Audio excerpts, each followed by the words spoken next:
कहाँ तक हो गया था अपना?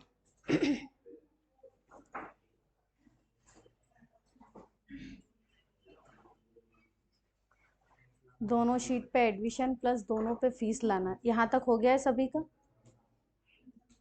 हो गया है ना? बताने की जरूरत तो नहीं है, थोड़ा बोलो। अगर पूछना है तो पूछ सकते हो, नहीं बताना है तो फिर मैं आगे का कॉन्सेप्ट लेकर के चलूं। दोनों शीट पे स्टूडेंट का फीस जा रहा है, जुलाई वाले का अगर हम डिपॉजिट कर रहे हैं तो जुलाई पे जा रहा है, जनवरी का दे रहे हैं तो जनवरी पे जा रहा है, ठीक है। अब देखिए यहाँ पर हमने रिसिप्ट में लगाया है, ये जो हमने इनरोलमेंट नंबर फाइंड करने के लिए फॉर्मूला लगाया है डी गेट का, है ना। लेकिन ये फॉर्मूला काम कर रहा है हमारा सिर्फ एक शीट पे, जबकि हमारे पास कितनी शीट है? 2 शीट है।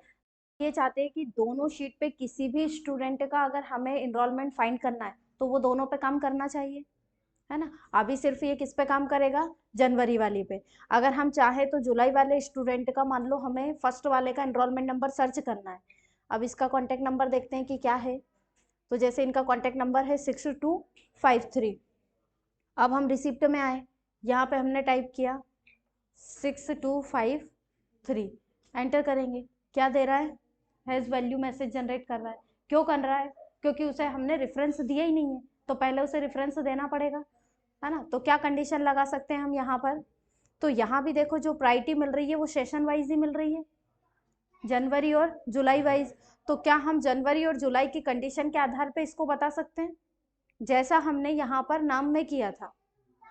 नाम में हमने क्या किया था कि भाई अगर हमारा जो सेशन जिस सेल में हमने दिया है उसमें जनवरी आता है तो वी लुकअप कौन सी सेल से डेटा उठाए और अगर उसी सेल में जुलाई आता है तो किस शीट से डेटा उठाए।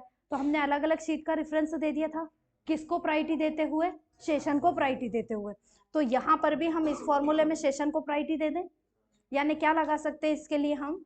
तो यहाँ हम दे सकते हैं, अब इसको हटा दो यहाँ से, यहाँ हम दे सकते हैं इक्वल, यहाँ लगा देंगे हम इफ, यदि क्या हो, यदि ये जो सेशन वाली सेल है हमारी, यानी E6 में क्या होता है, तो E6 में अगर सेशन आता है हमारा जनवरी, तो जनवरी सेशन रहे तो क्या होना चाहिए? तो हम बोल देंगे कि फिर हमारा डी गेट का फॉर्मूला चले, ठीक है। कैसे चले? तो सबसे पहले हमने जनवरी का रेफरेंस दिया है तो कौन सी शीट को सिलेक्ट करेंगे? जनवरी को। जनवरी वाली शीट को सिलेक्ट किया और इसमें सीरियल नंबर से एंडिंग तक का रेफरेंस जनरेट करेंगे, ठीक है। कहाँ तक का रो सिलेक्ट हुआ है? 13, इसमें फिर आगे तक के लिए हमने 00 लगा दिया, 1300 तक की रो सिलेक्ट हो गई है, कॉमा। इस पूरे डेटाबेस में हम सर्च किसे करना चाह रहे हैं? इनरोलमेंट नंबर को सर्च करना है, तो इस स्क्रॉल बार से वापस इधर फर्स्ट में आ जाइए। किस फील्ड को सिलेक्ट करेंगे यहाँ से? इनरोल को, कि भाई इस पूरे डेटाबेस में इनरोलमेंट को सर्च करें, ठीक है। किसके आधार पर सर्च करें? तो यहाँ पर क्राइटेरिया में क्या डिफाइन करेंगे? तो वापस कॉमा लगा करके आप रिसिप्ट पे आ जाओ। किसको मैच करवाएंगे हम? एक तो इस मोबाइल नंबर फील्ड को, और एक किसको मैच करवाएंगे? मोबाइल नंबर को। लेकिन कौन सी शीट पे? जनवरी वाली पे। और ये कब होना चाहिए? जब इस सेशन में जनवरी हो, ठीक है। ये हो गया यहाँ पर। अब यहाँ ब्रैकेट बंद कर दीजिए। अब हमारा दूसरा कहना है कि भाई अगर मान लीजिए सेशन में जनवरी नहीं होता है, सेशन में क्या होता है? जुलाई होता है, तो फिर क्या होना चाहिए? तो यहाँ लगाओ फिर से कॉमा इफ, यदि क्या हो, कि यदि फिर से इस सेशन वाली सेल में अब जनवरी की जगह पे क्या आता है? जुलाई, तो डबल कोटेशन में दे देंगे हम जुलाई। अगर जुलाई आए तो क्या हो?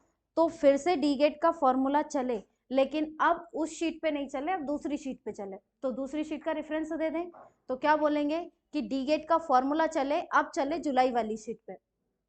जुलाई वाली शीट में तो इसमें भी रेफरेंस दे दो आप, कहाँ से? सीरियल नंबर से एंडिंग तक का, ठीक है। और इसमें भी हम जो है कितना 12 रो सिलेक्ट है ना, तो इसमें 1200 रो तक सिलेक्ट कर देते हैं, कॉमा। इस पूरे डेटाबेस में हमें अब किसको सर्च करना है? इसमें भी इनरोलमेंट को ही सर्च करना है, तो स्क्रॉल बार से वापस फर्स्ट में आ जाइए और यहाँ किसको सिलेक्ट कर देंगे? इनरोलमेंट को, ठीक है। फिर क्या करेंगे? वापस यहाँ पे क्या लगाएंगे? कॉमा। और अब ये जो जुलाई वाली शीट से अपना इनरोलमेंट सर्च हो, तो ये भी किसके आधार पे हो? सेम वही मोबाइल नंबर फील्ड और मोबाइल नंबर के आधार पे। तो वापस कहाँ आ जाओगे, रिसिप्ट में, और फिर से इन दोनों का ही रेफरेंस दे दो आप। ठीक है, किस किस का, B6 और B7 का। ब्रैकेट को क्या करेंगे, यहाँ पे बंद कर देंगे और एंटर, यस।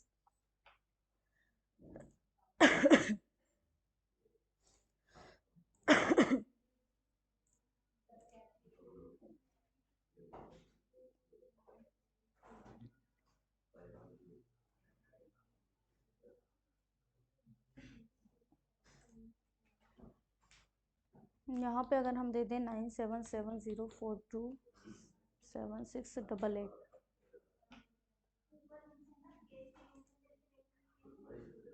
एक मिनट, अपना जनवरी वाली सेशन पे क्या है, कांटेक्ट नंबर यही है क्या?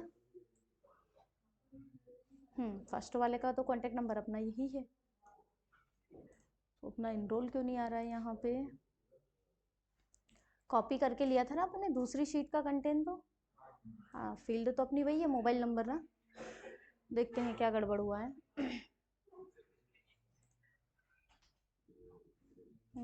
जनवरी शीट पे अगर हम जाएं तो सेकंड वाले का है अपना, थर्ड का 8475।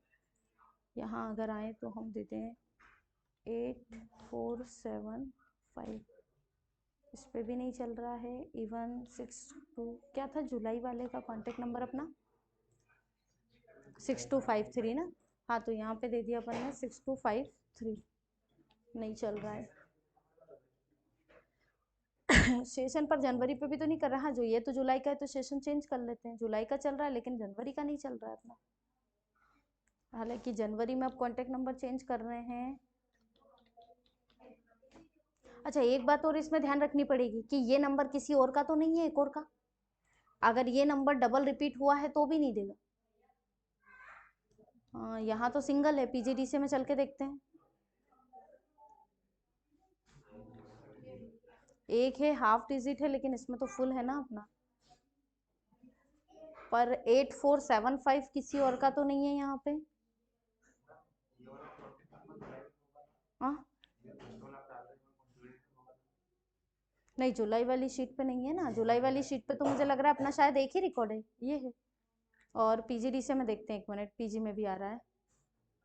PGDCA में एक मिनट, यहाँ अपना सेशन चेंज नहीं है ना जुलाई वाले पार्ट में। यहाँ पे अपने को करना पड़ेगा एक, पहले तो जुलाई, यहाँ पे भी जुलाई देना पड़ेगा और यहाँ पे देना पड़ेगा जुलाई। ठीक है, तो ये जुलाई के आधार पे तैयार हुआ। इसके अलावा यहाँ देखते हैं कॉन्टेक्ट नंबर हो सकता है सेम हो। 8542 है, 8516 है, इसकी जगह अपन कर देते हैं 0 की जगह पे यहाँ पे 3 दे दो। ठीक है, और यहीं पे अगर हम चलें तो 6253, अब इस पे तो अलग हो गया है। यहाँ जनवरी पे जाकर देखें तो 847596, अब इसी पार्ट में PGDCA में देखते हैं 8542 ऊपर भी आया था ना, नहीं आया है, ये है 8542। ये चेंज करना पड़ेगा, कांटेक्ट नंबर सेम नहीं होना चाहिए, नहीं तो फिर भी डेटा नहीं उठाएगा अपना। इसको एक बार करूँ Ctrl+S, एक बार जुलाई वाली शीट पे भी आके इसको कर देते हैं Ctrl+S। अब यहाँ पर आकर के और अब चेंजेस करते हैं, लेकिन अभी भी अपना देना चाहिए यहाँ पे तो।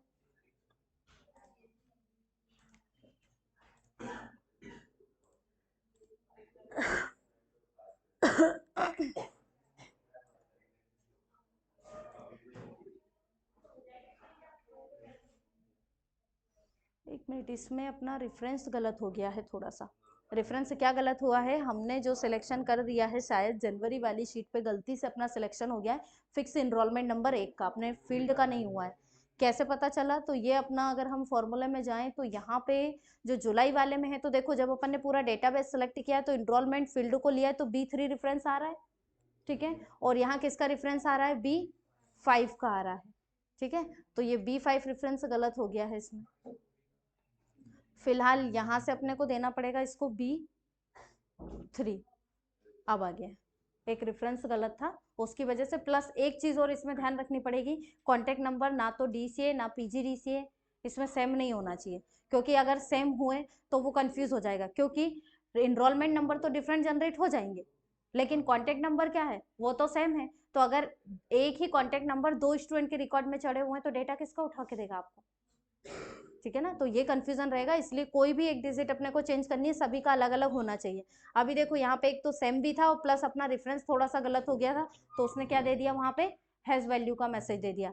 अब अगर हम यहाँ पे जनवरी वाली शीट में आके देखें तो अब सभी के अपने कॉन्टेक्ट नंबर डिफरेंट है, ठीक है। ये चेंज करना है आप लोगों को, अगर गलती से सेम है तो ये जरूर देख लें, है ना। ऐसी स्थिति में जरूरी नहीं है कि अपना फॉर्मूला ही गलत हो। अभी फिलहाल अपने फॉर्मूले में रेफरेंस में भी थोड़ा गड़बड़ था, फील्ड की उस वैल्यू का रेफरेंस नहीं देना है, फील्ड का रेफरेंस देना है जिसे हम सर्च करना चाह रहे हैं, ठीक है। अब अगर मान लीजिए यहाँ पे कॉन्टेक्ट नंबर हम हटा दें, जैसे मैंने कॉन्टेक्ट नंबर को हटा दिया है, तो आप देख रहे हैं जैसे ही कॉन्टेक्ट नंबर हटा दिया तो एक नम का मैसेज हमें यहाँ पर मिल रहा है। हम ये चाहते हैं ये मैसेज नहीं मिलना चाहिए हम, ठीक है ना, इसको हटा दें। तो इस प्रकार के मैसेज को हटाने के लिए हम एक्सेल में कौन सा फॉर्मूला यूज करते हैं, इफ एरर का, ठीक है ना। कहाँ लगा सकते हैं, इस इफ के आगे यहाँ पे हम दे सकते हैं क्या, if error. If error bracket start करो और जहां पर अपनी कंडीशन कंप्लीट हुई है वहां लास्ट में हम क्या दे देंगे कि भाई अदरवाइज तो हमारा जो कंडीशन है उसके आधार पे कंडीशन चले और जो डेटा हम फाइंड करना चाह रहे हैं उसे फाइंड करके हमें दे दे। अदरवाइज अगर हमारी मोबाइल नंबर वाली सेल खाली हो तो फिर क्या दे दे लास्ट में, यहाँ पे उसको क्या कर दे, खाली छोड़ दे, एंटर।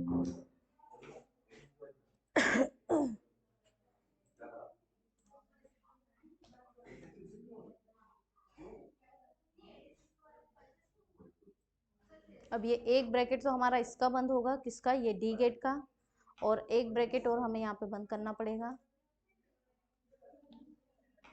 इसके बाद कॉमा डबल कोटेशन। अभी भी कहीं ना कहीं पैरामीटर अपना गड़बड़ है।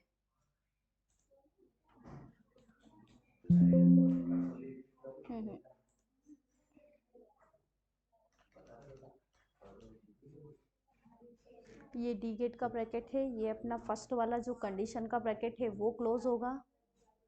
इसके बाद इधर से दो ब्रैकेट हैं हमारे, तो एक तो ये यहीं पे अपना क्लोज हुआ है, एक ये वाला, दो। हाँ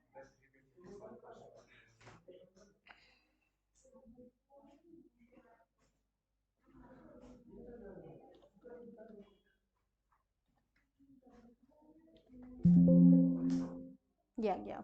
2 से 3 बार ब्रैकेट बंद करना पड़ेगा, जहां जहां कंडीशन लगाइए वहां वहां क्लोज करना पड़ेगा। अब मोबाइल नंबर नहीं है तो यहाँ पे भी क्या है, खाली है। अब अगर यहाँ पे आप मोबाइल नंबर डाल देते हो, जैसे सेशन है अपना जनवरी और यहाँ पे हमने कॉन्टेक्ट नंबर डाल दिया, आ गया अपना, ठीक है। अदरवाइज अगर हम किसी और शीट का डाल लें, जैसे मैंने डाल दिया 6253, तो अभी नहीं देगा क्योंकि सेशन क्या है, जनवरी। अब अगर हम यहाँ पे ले लेते हैं जुलाई, आ गया, ठीक है। नाम क्यों नहीं आ रहा है हमारा जुलाई के आधार पे?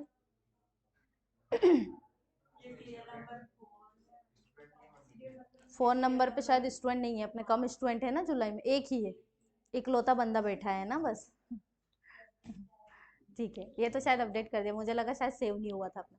ठीक है, तो अब ये क्लियर है सभी को, यानी कॉन्टेक्ट नंबर डाल रहे हैं तो आ रहा है, कॉन्टेक्ट नंबर हटा रहे हैं तो वहां पे क्या हो रहा है, एनरोलमेंट अपना खाली हो रहा है। अब आपको क्या करना है, जैसे देखो यहाँ भी एमओ लिखा आ रहा है, यानी मोबाइल नंबर लिखा आ रहा है और यहाँ पे भी लिखा हुआ आ रहा है, तो दो को अलग अलग मेंशन क्यों करें हम, ये हमने क्यों लिया है, ये तो सिर्फ हमने डीगेट को चलाने के लिए लिया है, क्योंकि डीगेट को जब हम इस प्रकार से चलाते हैं कि ये मोबाइल नंबर और इस फील्ड को लेते हैं तो ये ऐसे काम नहीं करता है, ये टॉप टू बॉटम काम करता है, इसलिए हमने यहाँ पर इसका रेफरेंस लिया है। अब ये लिया है तो ये हमें पता है कंडीशन लगाने के लिए दिया है, तो हम यहाँ पर इसको अब हाइड कर देंगे, तो इसको सेलेक्ट करो और इसको हाइड करने के लिए क्या करना है, डिलीट मत कर देना, नहीं तो फिर रेफरेंस गायब हो जाएगा, फिर डीगेट का फॉर्मूला काम नहीं करेगा, है ना। तो कलर चेंज कर दो इसका, क्या कर दें, इसके फॉन्ट का कलर भी वही कर दीजिए जो आपके बैकग्राउंड का कलर है, तो होते हुए भी ना के बराबर रहेगा।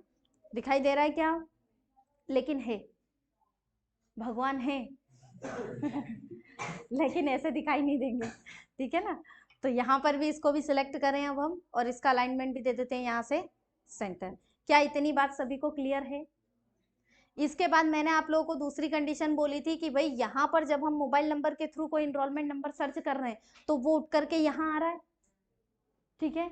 तो हम ये चाहते हैं कि भाई यहाँ पे मान लो जैसे मैंने सेशन कर दिया है जनवरी, और जनवरी सेशन के आधार पे यहाँ मैंने कॉन्टेक्ट नंबर डाल दिया है, ठीक है। तो ये फर्स्ट वाले का एनरोलमेंट नंबर सर्च करके उसने दे दिया। अब मान लीजिए यहाँ फर्स्ट वाले का नाम नंबर नहीं था, यहाँ पे नंबर है सेकंड, एंटर किया तो आप देख रहे हैं कि यहाँ फर्स्ट का है, यहाँ सेकंड का है। तो मान लो मुझे अगर इसको दोनों के आधार पे चलाना हो तो जैसे मैं ये चाहती हूँ कि अगर मैं मोबाइल नंबर डालूं तो मोबाइल नंबर के आधार पे भी इनरोलमेंट नंबर सर्च हो जाए, लेकिन यहाँ एक ही जगह आ जाए, और अगर इस नंबर के आधार पे भी चलाना चाहूँ तो भी यहाँ पर ही आ जाए। मतलब दो अलग अलग जगह इनरोलमेंट नहीं आना चाहिए, एक ही जगह आने चाहिए। और सीधी सी बात है, दो जगह इनरोलमेंट अलग अलग भी तो दिखाई दे रहे हैं, एक यहाँ भी एक यहाँ भी है, तो कंफ्यूजन होगा कि कौन सा इनरोलमेंट हमारा सही है। तो हम ये चाहते हैं कि भाई दोनों के आधार पर ही यहाँ तैयार हो जाए, चाहे मैं मोबाइल नंबर से फाइंड करूँ तो भी मेरा इनरोलमेंट यहाँ आ जाना चाहिए, और इसके आधार पर तैयार करूँ तो भी इनरोलमेंट यहाँ आ जाना चाहिए। बता सकता है कोई स्टूडेंट क्या कर सकते हैं? उठा के रख दूं? कैसे उठा के रख दूं इसका?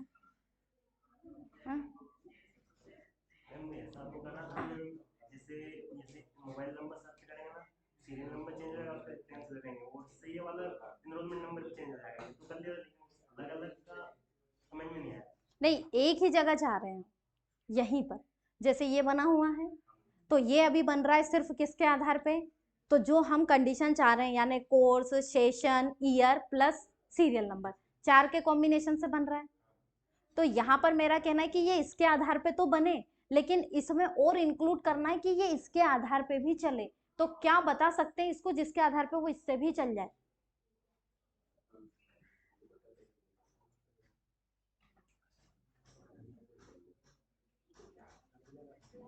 क्या हम ये बोल सकते हैं इसमें इसी के आगे कि यदि हमारी मोबाइल नंबर वाली सेल खाली है, यानी इस मोबाइल नंबर वाली सेल में कोई मोबाइल नंबर ही नहीं होगा, तो इनरोलमेंट नंबर भी नहीं आएगा, यानी ये दोनों एक दूसरे पर ही डिपेंडेड है। ये वैल्यू डाली तो यहाँ वैल्यू मिलेगी, ये नहीं डालोगे तो ये नहीं मिलेगी। तो हम यहाँ पर ये कह सकते हैं कि भाई अगर हमारी ये मोबाइल नंबर वाली सेल खाली है तब तो हमारा इनरोलमेंट बने तो किसके आधार पे बने? इन चारों के कॉम्बिनेशन के आधार पे बने। अदरवाइज नहीं तो क्या हो? तो अदरवाइज इस वाली सेल का रेफरेंस दे दो, लास्ट में इस वाली सेल का रेफरेंस दे देंगे। क्यों? क्योंकि भाई जब हमने मोबाइल नंबर डाला तो इसी सेल में तो इनरोल आएगा, तो इस इनरोल का रेफरेंस यहीं पे दे दो, और चाहो तो फिर बाद में इसको भी हाइड कर दो। नहीं आई बात समझ? थोड़ी थोड़ी आ रही है। ये तो आ रहा है कि भाई ये इनरोलमेंट बन रहा है इससे। मेरा कहना ये है कि देखो, अब मैं इसको पहले ऐसे समझा देती हूँ, उसके बाद फॉर्मूले में हम लगाएंगे कि भाई ये वाली सेल, यानी ये वाली से मतलब मोबाइल नंबर वाली सेल अगर खाली है तो ये एनरोलमेंट भी यहाँ पर नहीं आएगा। नहीं आएगा ना? इतना समझ में आ रहा है? ठीक है। और अगर ये यहाँ पर है तो ये एनरोलमेंट आएगा। ठीक है, तो अभी इसको मैं साइड में रख रही हूँ थोड़ा सा। पहले तो मैंने ये कंडीशन लगा दी कि भाई इसके आधार पे मुझे ये एनरोलमेंट चाहिए, तो ये चारों चीजों के आधार पे मेरा एनरोलमेंट बन भी रहा है, प्लस मैं यहाँ पे चेंज कर रही हूँ तो यहाँ चेंज भी हो रहा है। ठीक है, अब बस मेरी कंडीशन ये है कि भाई यहाँ पर अगर मोबाइल नंबर नहीं है तो वो इन चारों के कॉम्बिनेशन के आधार पे एनरोलमेंट बना दे, और अदरवाइज अगर मोबाइल नंबर वाली सेल में इनरोलमेंट सॉरी मोबाइल नंबर है तो जो इनरोलमेंट सर्च होकर के आए उसी इनरोल को मुझे यहाँ पे दे दे। तो जब मोबाइल नंबर के आधार पे हम इनरोलमेंट सर्च करेंगे तो वो यहाँ आएगा। तो क्या हम ऐसा बोल सकते हैं कि इक्वल इफ, यदि क्या हो, यदि मोबाइल नंबर वाली सेल, यानी मोबाइल नंबर किस सेल में है? B7 में। अगर B7 क्या होती है? खाली होती है, तो कॉमा क्या काम करे? खाली क्यों छुड़वाओ? अगर खाली छुड़वा दिया तो फिर तो वो तो इसके आधार पे भी नहीं बनाएगा एनरोलमेंट। इसको फिर बोलेंगे कि भाई जो हम बोल रहे हैं कि लेफ्ट के आधार पे C6 का 1 लेटर, यानी कोर्स का 1 लेटर, फिर क्या दे दे? सेशन को दे दे। तो सेशन किस में है? D6 में। और फिर क्या दे दे? फिर हमें दे दे इस वाले सेशन को। अभी कोर्स लिया, अब सेशन ले लो, तो सेशन किस में है? E में। तो E6 के कितने लेटर दे दे? 2। एंड क्या दे दे? सीरियल नंबर किस में है? F6 में। तो इसके आधार पे चले। कब चले? जब ये मोबाइल नंबर वाली सेल खाली है। अदरवाइज नहीं तो क्या करें? अरे खाली क्यों छुड़वाओ भैया, खाली के ही पीछे क्यों पड़े हो?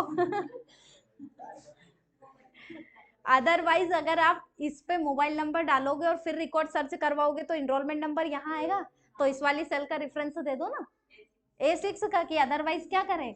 A6 की वैल्यू हमें दे दे।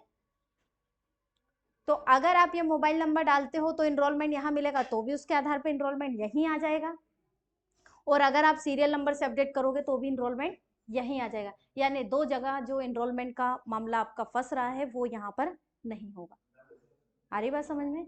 तो ये कंडीशन आपको लगानी है, वैसे मैंने बता दी है, पर आप बहुत जल्दी से नोट कर लोगे इसलिए मैं हटा दिया मैंने। अब देखते हैं किस किस को समझ में आता है। बता पूरा मैंने दिया है, अब कौन कौन स्टूडेंट लगा पाते हैं इस फॉर्मूले को। ठीक है, कंडीशन बता दी है मैंने, लगाना कहाँ है, यहाँ लगाने मत बैठ जाना डी गेट में, लगाना कहाँ है फॉर्मूला, जहाँ इनरोल आ रहा है इसी में इंक्लूड करना है। तो आधा लगा हुआ है, सिर्फ आधा लगाना है, ठीक है, पर वो आधा ही आपका पूरे प्रैक्टिकल का पूरा टाइम ले लेगा। चलिए क्लियर है इतना, बढ़े आगे। अब अगला पैरामीटर क्या है हमारा, अगला ये है, हम ये चाहते हैं कि भाई ये जो फीस लिखी हुई है, शायद जिसके बारे में हमने पहले भी चर्चा की थी, कि जो ये फीस लिखी हुई है इसे हम वर्ड में भी चाहते हैं, जैसे 3000, 5000, है ना, इस तरह से लिखा हुआ आ जाए, 5000, एनी जो भी फीस हम दें वो सब यहाँ वर्ड में लिखी हुई आ जाए। तो इसके लिए हमें क्या करना होता है, इसके लिए हमें जावा का एक जो पर्टिकुलरली यूडीएफ बोल सकते हैं, जैसे यूजर डिफाइंड फंक्शन है, ठीक है, उसे हमें लेकर यहाँ आना पड़ेगा। तो कैसे लेकर के आएंगे हम उसे, तो उसके लिए आपको क्या करना है, वेब ब्राउजर को ओपन करना है। तो यहाँ से मान लीजिए हमने वेब ब्राउजर को ओपन किया, और ये वेब ब्राउजर को ओपन करके फिलहाल के लिए जैसे मैंने यहाँ डाल दिया, अभी इसी स्क्रीन पे लेकर आ गए इसको, और यहाँ मैंने गूगल को ओपन कर लिया है, ठीक है। यूडीएफ मतलब समझ रहे हो, यूजर डिफाइंड फंक्शन, जैसे नहीं डोस में दो तरह की कमांड होती है, इंटरनल और एक्सटर्नल। तो इंटरनल जो है मेमोरी में पहले से ही इंक्लूड होती है, और एक्सटर्नल अपनी आवश्यकता के अनुसार हम उन्हें कॉल करके और बुलाते हैं, मतलब रेफरेंस देते हैं उनका, या उसके आधार पर उस पर वर्क करते हैं। उसी प्रकार दो तरह के फंक्शंस होते हैं, एक तो होता है बिल्ट इन फंक्शन और एक होता है user defined function. Built in function जो पहले से ही उसके अंतर्गत इंक्लूड होते हैं, और यूजर डिफाइंड फंक्शन यानी जो यूजर अपनी आवश्यकता के अनुसार उन फंक्शनों को डिजाइन करता है, वो क्या कहलाते हैं, यूडीएफ या यूजर डिफाइंड फंक्शन कहलाते हैं। यानी रिसिप्ट में वर्ड में अगर फीस नहीं आएगी तो क्या वो फीस मानी नहीं जाएगी न्यूमेरिकल, जो 5000 सीधे सीधे रिसिप्ट में लिखा आ रहा है, क्या वो ऐसा नहीं माना जाएगा कि वो 5000 है, माना जाएगा। लेकिन हम ऐसा चाहते हैं कि भाई क्यों ना हम ऐसा भी क्या कर सकते हैं या नहीं कर सकते, तो हमने उस यूजर डिफाइंड फंक्शन को डिजाइन किया है, ठीक है। यानी ऐसा नहीं है कि उसे नहीं लाओगे तो वो गलत है, पर हम ऐसा चाहते हैं इसलिए हमने उसको डिजाइन ऐसा किया है। तो उसके लिए आपको यहाँ पर डालना पड़ेगा कन्वर्ट, कहाँ पर, वेब ब्राउजर पे कन्वर्ट, ये आ ही रहा है वैसे, number into word in Excel, है ना, यानी जो हमारा नंबर है उसे काय में कन्वर्ट कर दे, वर्ड में कन्वर्ट कर दे। तो यहाँ से आपको इस पर क्लिक करना है, जैसे ही आप क्लिक करेंगे तो इससे रिलेटेड कई सारी जो है साइट वगैरह मिलेगी जिसपे इसका पूरा कोड दिया गया है। लेकिन इसमें कुछ साइटों पर जो है कोड में अगर हल्की फुल्की भी कुछ कुछ में कमी होती है, तो अगर कहीं पे भी थोड़ा सा भी कोई सिंटैक्स एरर वगैरह अगर आपका मिलता है तो आपका जो है वो फंक्शन काम नहीं करेगा। तो इसे हम लोगों ने क्या किया है, एक साइट से निकाल करके पर्टिकुलरली इसे सेव कर लिया है और इसे ड्राइव में सेव कर लिया है। तो ये शायद आप लोगों के सिस्टम में भी डाला हुआ है, ई में या डी में देखना, स्पेल नंबर नाम से डाला होगा, ठीक है, स्पेल नंबर। तो यहाँ पर वैसे अगर आपको साइट से निकालना है तो देखो यहाँ पे लिखा हुआ है how to quickly convert number to English word in Excel, आप इस पर क्लिक कर दीजिए। अब जैसे ही हम इस पर क्लिक करेंगे तो इससे रिलेटेड इसका कोड हमें नीचे मिलेगा, आप डाउन में जाइएगा, ये पूरा कोड है, कितनी लाइन का है, तो ये मिनिमम शायद 129 लाइन का पूरा कोड है। इतना पूरा हम कोड डालेंगे तभी जाकर के वो हमारे द्वारा दिए गए नंबर को काय में कन्वर्ट करेगा, वर्ड में कन्वर्ट करेगा। लेकिन इस पूरे को ही एक कमांड के द्वारा असाइन कर दिया गया है, जैसे जो मैं बोल रही हूँ, एक तो स्पेल नंबर है, या फिर इस प्रकार की कमांड भी होती है नंबर टू वर्ड, जैसे दैट टुडे कमांड होते हैं ना, उसी तरह ये भी है अपना। तो इसके द्वारा हम इस पूरे को जो ये कोड है इसे पूरा एक्सेस कर सकते हैं। तो ये यहाँ से हमें कॉपी करके एक्सेल के अंतर्गत ले जाना होगा, लेकिन अगर इसमें कोई गलती है तो फिर वो नहीं चलेगा। फिलहाल हम अपने सिस्टम में देख लेते हैं कि अपने सिस्टम में डाला है या नहीं डाला है। तो इसे फिलहाल मिनिमाइज करें, इसको भी अभी के लिए मिनिमाइज करें, और अब हम चलते हैं दिस पीसी में, और यहाँ से शायद डी में डाला होगा, एक बार सर्च कर लेते हैं, नहीं तो फिर साइट से ही देखेंगे इसको।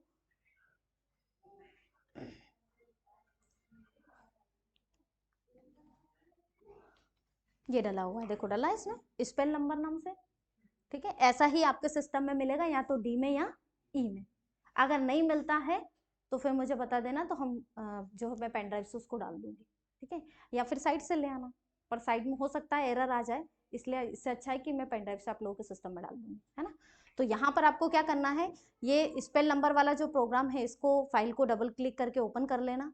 तो इसमें आप देखेंगे कि पूरा कोड यहाँ पर डिफाइंडेड आपको मिलेगा, ठीक है। इसको क्या करना है, आपको कंट्रोल ए से क्या करना है, सेलेक्ट करना है, और कंट्रोल सी से क्या करना है, कॉपी। कॉपी करने के बाद एक्सेल की सीट आपका वेट कर रही है, तो उसे आप ओपन कर लो, और इसमें आपको जाना पड़ेगा डेवलपर के अंतर्गत, ठीक है। डेवलपर में आपको ऑप्शन से मिलेगा यहाँ पे विजुअल बेसिक, मैक्रो के जस्ट आगे, इस पे आपको क्लिक करना है, ठीक है। क्लिक करेंगे तो इसकी एक विंडो अलग ही यहाँ पे ओपन हो जाएगी। यहाँ पे आपको एक ऑप्शन से मिलेगा इंसर्ट, इस इंसर्ट पे आपको क्लिक करना है, और इंसर्ट में आपको एक ऑप्शन से मिलेगा मॉड्यूल, इस मॉड्यूल पे आपको क्लिक करना है। मॉड्यूल पे क्लिक करोगे तो ये यहाँ पे एक विंडो ओपन होगी। अब यहाँ क्या करना है, तो यहाँ आकर के आपको वो पूरा कोड टाइप करना है जो आप वर्ड से कॉपी करके लाए हो, है ना। यानी पहले क्या किया, वर्ड की फाइल में कोड को ओपन किया, एक्सेल में आए, डेवलपर में गए, डेवलपर में विजुअल बेसिक में गए, और यहाँ से फिर इंसर्ट में मॉड्यूल में गए, और इंसर्ट में मॉड्यूल में जाकर के कंट्रोल वी के द्वारा ये कोड आप टाइप कर दीजिए, ठीक है। और एक बार आप इसे कंट्रोल एस से चाहें तो सेव कर दीजिए। इसके बाद वापस से आप अपनी फाइल में एक बार यहाँ आइए, ठीक है। अब हमें किसे कन्वर्ट करना है, तो मान लीजिए हम ये चाहते हैं कि भाई ये जो हमारा वैल्यू आ रही है इसी को हम वर्ड में कन्वर्ट करना चाहते हैं। तो यहाँ आप अब लगाइए इक्वल, और कमांड क्या थी उसमें, स्पेल नंबर, तो यहाँ से आप टाइप करें स्पेल।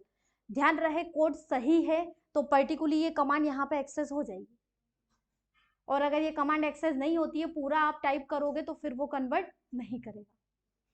तो ये आ रहा है, इसको आप चाहो तो टैब बटन से सिलेक्ट कर लो। आगे वैल्यू पूछ रहा है ये कि भाई किसको करना है, तो हमें इसको करना है, क्योंकि इन दोनों का कैश और बैंक हमने यहाँ के प्लस कर दिया था, तो इसको आप क्लिक कर दीजिए। यहाँ से इस पर हमने क्लिक किया तो मिल गया इसको A11 का रेफरेंस। ब्रैकेट को बंद करो और एंटर करो, एंटर करो, ये आपके सामने वर्ड में कन्वर्ट होकर के वैल्यू आपको मिल जाएगी। आपको तो बड़ी आसानी से मिल गई कि आपने स्पेल नंबर चलाया, लेकिन जिसने तैयार किया उसे पहले 129-130 लाइन का कोड तैयार करना पड़ा, उसके बाद ही ये हमारे द्वारा दिए गए हर एक नंबर को वर्ड में कन्वर्ट करने के लिए तैयार हो गया। अब जैसे ही आपकी वैल्यू यहाँ पर कोई भी चेंज होगी, तुरंत यहाँ भी चेंज होगा, यहाँ भी। जैसे मान लो हमने दे दिया यहाँ पे 5,000 रुपये, तो तुरंत आ गया ₹6,500 ओनली, ठीक है। तो इस तरह आप किसी भी नंबर को वर्ड में कन्वर्ट कर सकते हो, ठीक है। बढ़े आगे, नहीं, चलो ठीक है, काफी है तो इतना, है ना।